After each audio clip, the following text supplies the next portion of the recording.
Selamat pagi, selamat jumpa kembali anak-anak ibu, anak SMP Budi Murni 3. Apa kabar? Tetap semangat.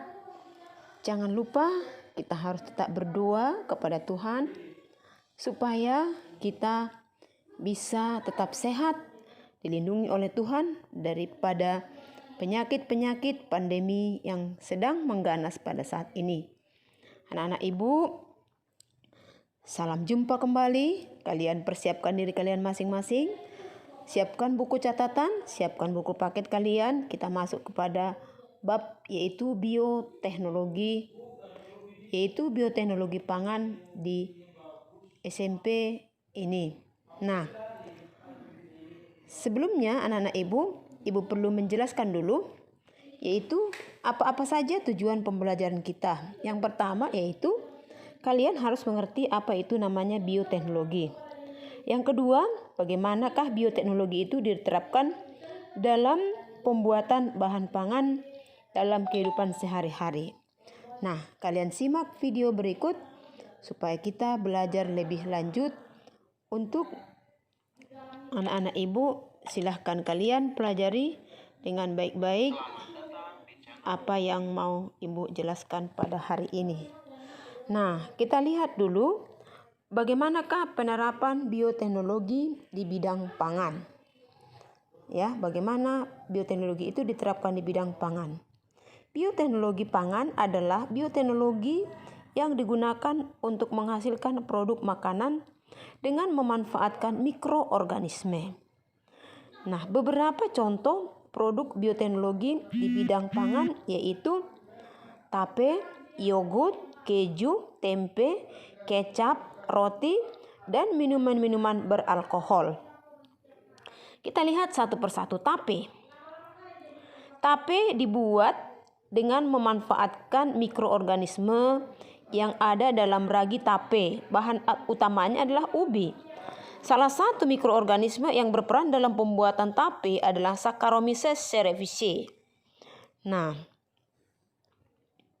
Saccharomyces cerevisiae. Bagaimanakah caranya pembuatan tape ini? Tentu kalian sudah pernah melihat bagaimana orang membuat tape. Selain Saccharomyces cerevisiae, jamur Aspergillus species dan bakteri Acetobacter aceti juga berperan dalam pembuatan tape. Artinya bukan hanya satu ya. Nah, mikroorganisme yang terdapat pada ragi tape memiliki alkohol.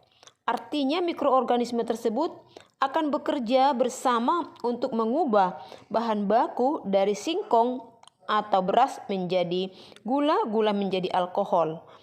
Nah, selama pembuatan tape terjadi proses pemecahan hidrolisis amilum atau pati menjadi glukosa. Proses ini disebut dengan fermentasi. Proses inilah yang membuat tape berasa manis.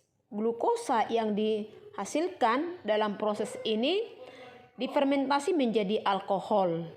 Proses inilah yang menyebabkan tape memiliki aroma yang khas.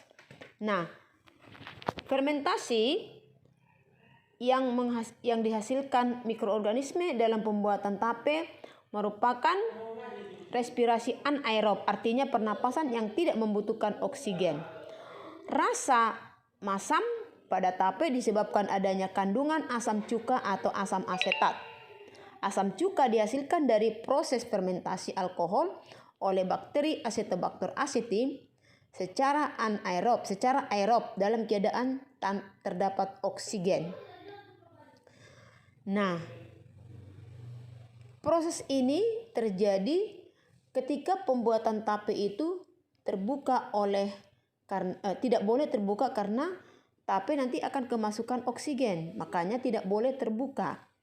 Nah, makanya dia anaerob. Yogurt itu adalah merupakan makanan yang dihasilkan dari proses fermentasi susu dengan bakteri. Proses fermentasi ini dalam pembuatan yogurt menggunakan Lactobacillus casei, Streptococcus thermophilus, Lactobacillus vulgaris, dan Bifidobacter. Nah, dalam pembuatan yogurt Susu harus dididihkan terlebih dahulu pada suhu 85-90 derajat Celcius agar bakteri-bakteri lain mati dan protein dalam susu terdeteksi. Bakteri asam laktat mampu mengubah laktosa yang terkandung dalam susu menjadi asam laktat. Asam laktat inilah yang menyebabkan rasa masam pada yogurt. Nah, akibat dihasilkannya asam laktat, pH menjadi turun. Turunnya pH juga menyebabkan denaturasi protein pada pelepasan kalsium serta fosfat dari protein kasein susu. Nah, akibatnya protein kasein menjadi tidak stabil dan mengalami pengendapan. Proses tersebut yang menyebabkan yogurt memiliki tekstur yang kental. Yang berikut keju. Tentu kalian semua kenal keju. Keju merupakan makanan yang dihasilkan dari proses koagulasi atau pengentalan protein kasein susu. Selama proses pembuatan susu biasanya dibuat dalam kondisi asam dan ditambahkan rennet.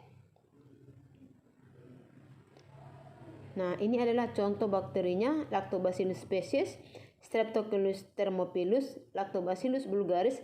Inilah yang mikroorganisme yang dibuat dalam pembuatan keju. Nah, rennet merupakan kompleks enzim yang dihasilkan di dalam perut hewan ruminansia atau hewan pemamah biak yang komponen penyusun utamanya adalah enzim renin atau enzim simosa. Enzim renin merupakan kelompok enzim protease yang mampu memutuskan ikatan peptida dalam protein yang menghubungkan asam amino satu dengan yang lain.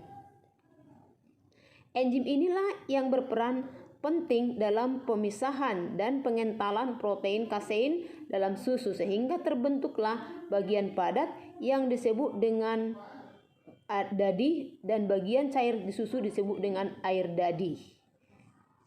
Dadi inilah yang akan diproses lebih lanjut melalui proses pematangan dan pengemasan sehingga terbentuklah dalam bahan makanan yang dikenal dengan keju.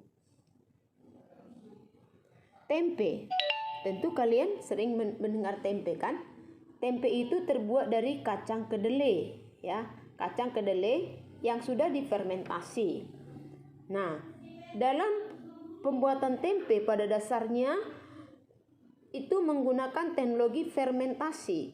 Fermentasi dilakukan dalam membutuhkan jamur Rhizopus oryzae dan Rhizopus adigosporus pada tempe. Pada proses pembuatannya, jamur akan menghasilkan benang-benang yang disebut dengan hifa. Beberapa benang itu mengakibatkan biji-biji kedelai saling terlekat dan membentuk struktur yang kompak yang disebut dengan tempe. Nah, tentu kalian sering makan tempe bukan?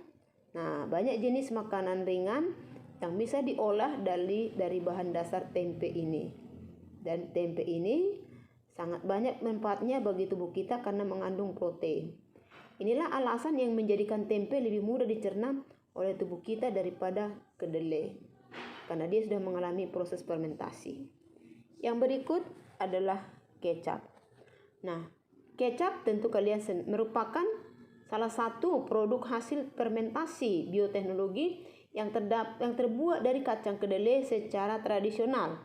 Proses pembuatan kecap melibatkan Saccharomyces aceti, Aspergillus oryzae, dan Aspergillus shozae, Aspergillus oentei. Itulah mikroorganisme yang terlibat dalam pembuatan kecap.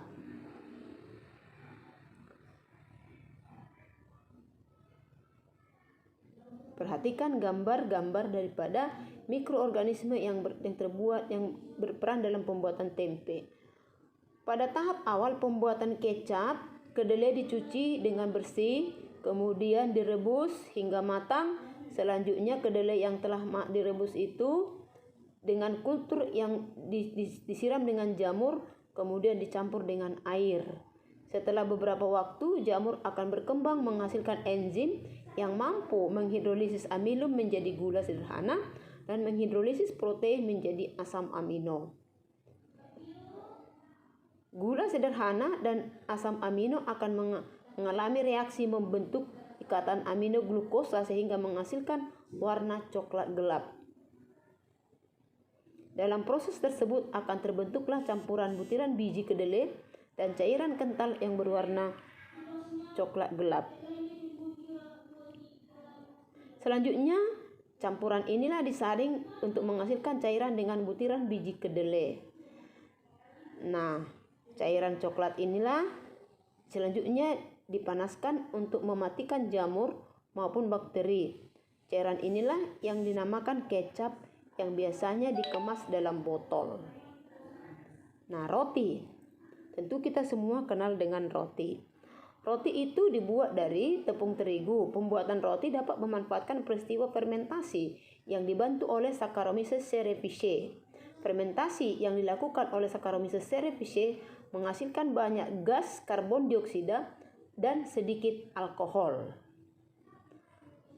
Gas karbon dioksida akan membuat adonan roti mengembang, sedangkan alkohol akan menghasilkan aroma khas pada adonan roti. Nah, gas karbon dioksida yang terperangkap dalam adonan roti akan memuai saat udara dimasukkan ke dalam oven sehingga membentuk roti semakin mengembang. Peristiwa inilah yang membuat tekstur roti lebih menarik, lebih ringan, dan lebih mudah untuk dikonsumsi. Nah, itulah proses-proses pengolahan makanan dengan bioteknologi. Nah, yang berikut adalah minuman beralkohol. Minuman beralkohol juga melibatkan proses fermentasi yang dilakukan oleh Saccharomyces. Nah, jenis Saccharomyces dan jenis bahan baku yang berbeda mampu menghasilkan aroma dan rasa yang khas pada jenis-jenis minuman beralkohol. Lama proses fermentasi mempengaruhi jumlah alkohol yang dihasilkan. Semakin lama proses fermentasi minuman, semakin tinggilah kandungan alkoholnya. Nah, demikianlah pembelajaran kita untuk siang hari ini. Jangan lupa dibuat dalam buku catatan. Kalau ada bahan-bahan pertanyaan, tolong ditanyakan kepada Ibu melalui Japri atau di WA group. Nah, hal-hal yang kurang jelas boleh ditanyakan kepada Ibu. Demikian pelajaran kita untuk hari ini. Sekian dan terima kasih. Salam sehat. Terima kasih.